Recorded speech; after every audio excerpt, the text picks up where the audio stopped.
Up YouTube, Pastor Bob. Here it is. This is for anyone who didn't get to see this year. 10,962 of them. This is the Epiphone R9, the newly released one this year. I got this one at the beginning of the year. This one here has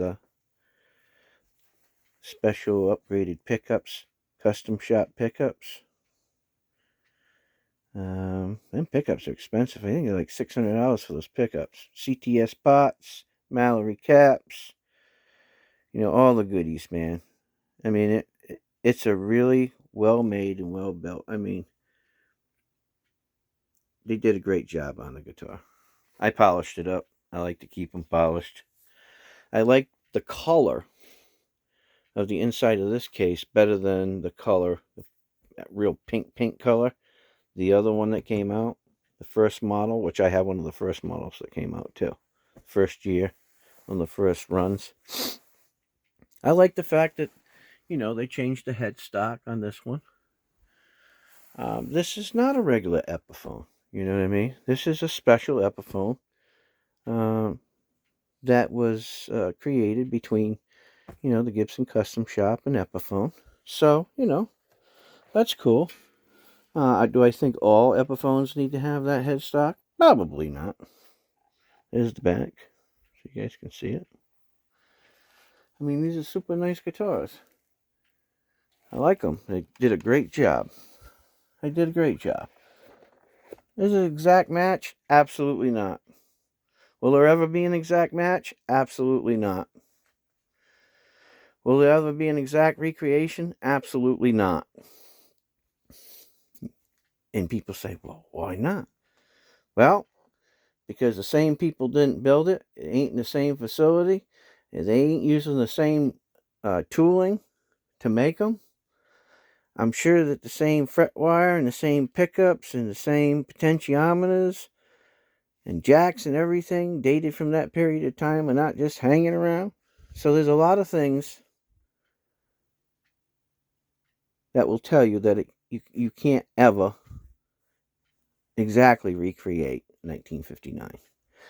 And quite frankly, a lot of the 1959s weren't great. They weren't great sounding. I mean, they really didn't make a whole lot of them, and that's what makes them collectible, and that's what makes them worth a lot of money. It's just like coins, If you collect coins, like a Morgan silver dollars, 1894 S Morgan silver dollar, expensive, super rare, right? The hunt for the most beautiful 1894 S Morgan silver dollar. It's just like that. Or it's just like having a watch, a really expensive watch.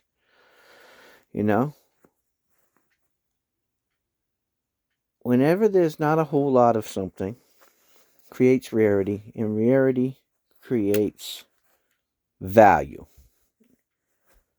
That's just the way it is. And the more hype they put on it, the more value you're going to get on it.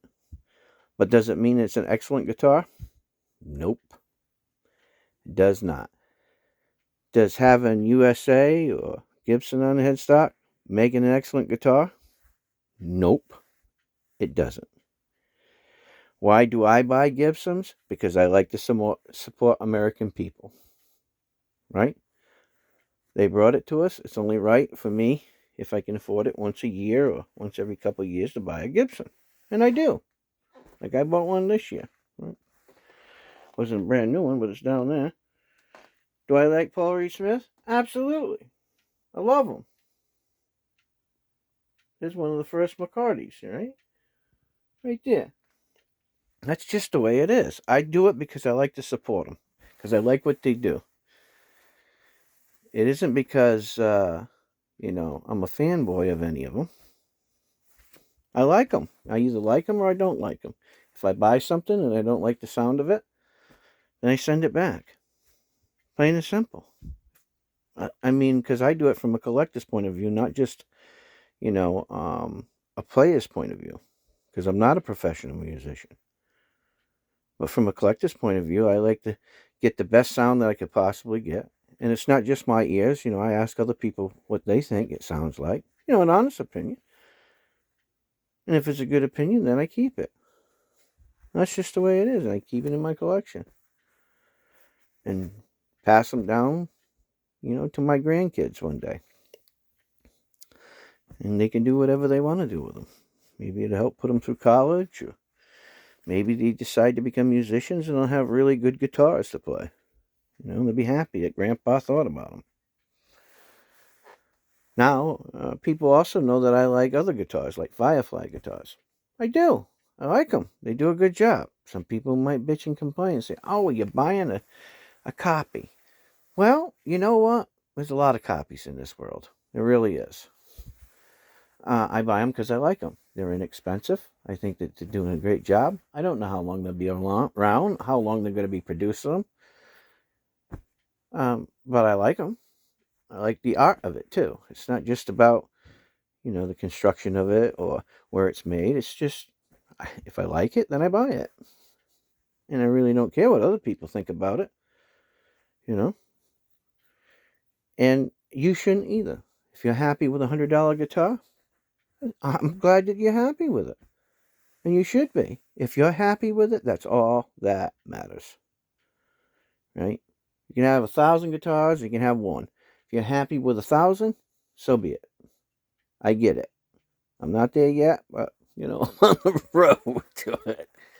And if you're happy with one, then so be it. You just got to find where, you put your perspective on collecting guitars along the way. What do I think? Well, personally, in the music industry, as you're creating music, it's only right to say that a Telly does a Telly thing, and a Strat does a Strat thing, and a Les Paul does a Les Paul thing, an ESP does an ESP thing, a Rickenbacker does a Rickenbacker thing, a Martin does a Martin thing, and a Gill does a Gill thing. So, whatever kind of music that you're trying to create, I think you need to go to the genre of that music and see what those people who are creating that music, either past or present, what they use for equipment. And that will help you along the way. Does it mean it's going to be exactly the same? No. But at least it'll get you closer to, whatever journey you're on to try to create a specific type of music. With that, I'm Pastor Bob. Take care. God bless. Like, share, subscribe. I'm out of here. See ya.